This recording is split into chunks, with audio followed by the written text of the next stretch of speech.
সম্মানিত দর্শক, আসসালামু আলাইকুম। অত্যন্ত হতাশাব্যঞ্জক একটা সংবাদ নিয়ে আসছি।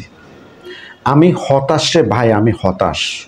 আমি কোনো অবস্থাতেই আমাদের মাননীয় প্রধান উপদেষ্টা ডক্টর মোহাম্মদ ইউনূস সাহেবের কাছে এই ধরনের কিছু প্রত্যাশা করি না। ওনার এই ধরনের কথাবার্তা, এই ধরনের বিবৃতি, বক্তব্য আমি কোনো অবস্থাতেই মেনে নিতে পারতেছি না।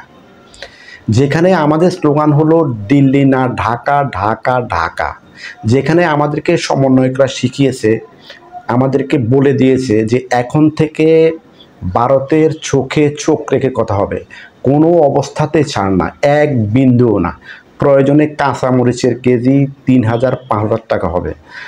তারপরেও ভারত থেকে চাল, ডাল, তেল, লবণ, নুন, পেঁয়াজ, রসুন, আদা কোনো কিছুই আর আমরা নেব না। ভারতের সাথে আমাদের কোনো সম্পর্ক নাই, থাকবে না, কখনো হবে না।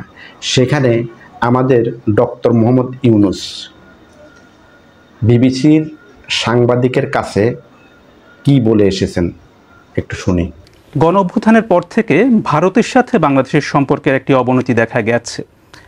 এখন দুই দেশের সম্পর্ক এখন কোন পর্যায়ে আছে? খুবই ভালো, আমাদের সম্পর্কের কোনো অবনতি হয় নাই। আমি যেভাবে ব্যাখ্যা করে এসেছি, আমাদের সম্পর্ক সবসময় ভালো থাকবে, এখনও ভালো আছে, ভবিষ্যতেও ভালো থাকবে।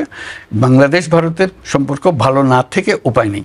আমাদের সম্পর্ক এত ঘনিষ্ঠ, আমাদের পরস্পরের উপর নির্ভরশীলতা এত বেশি, এবং আমাদের ঐতিহাসিকভাবে, রাজনৈতিকভাবে, আমাদের অর্থনৈতিকভাবে আমাদের সম্পর্ক এত ক্লোজ সম্পর্ক, সেটার থেকে আমরা বিচ্যুত হতে পারবো না। তবে মাঝখানে কিছু কিছু দ্বন্দ্ব দেখা দিয়েছে, আমি হচ্ছে মেঘ দেখা দিয়েছে। এই মেঘগুলো মোটামুটি এসছে অপপ্রচার থেকে।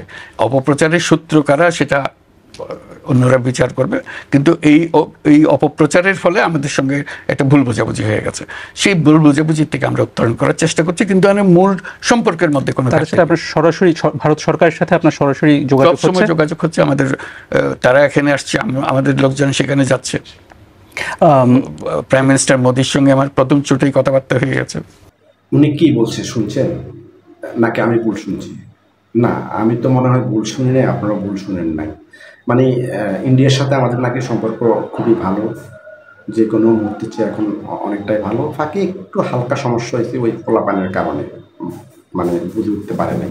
তো এখন সব কিছু ঠিকঠাক হয়ে গেছে। তো তারপরেও আমি বলবো, উনি কি ভুলে গেছেন যে ওনাকে কারা ক্ষমতা বসাইছেন, ওনাকে এই শেয়ারটা কারা দিয়েছেন? উনি কি তাদের কথা বলবেন না, নাকি উনি ওনার মন গড়া নিজের মতো বলবেন?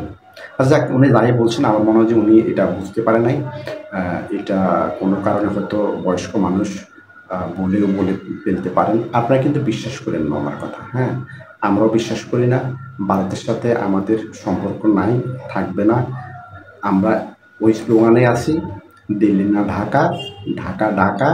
আমরা ভারতের চোখে চোখ রেখে কথা বলবো ইনশাল্লাহ। এখন থেকে ভারতের সাথে আমাদের সম্পর্ক নাই, কখনো হবে না। আর উনি যেটা বলছেন এটা আপনারা বিশ্বাস করেন না, আপনারা ওনাকে কিছু মনে করেন না। এটা ওনার ব্যক্তিগত বক্তব্য। উনি হয়তো বয়স্ক মানুষ, কখন কোনটা বলে ফেলে, সেখান থেকে হয়তো বলে ফেলেছে। সরি, আপনারা কিন্তু ওনাকে ভুল বুঝেন না। তো আজকের মতো রাখি। আসসালামু আলাইকুম, আবার দেখা হবে ইনশাল্লাহ।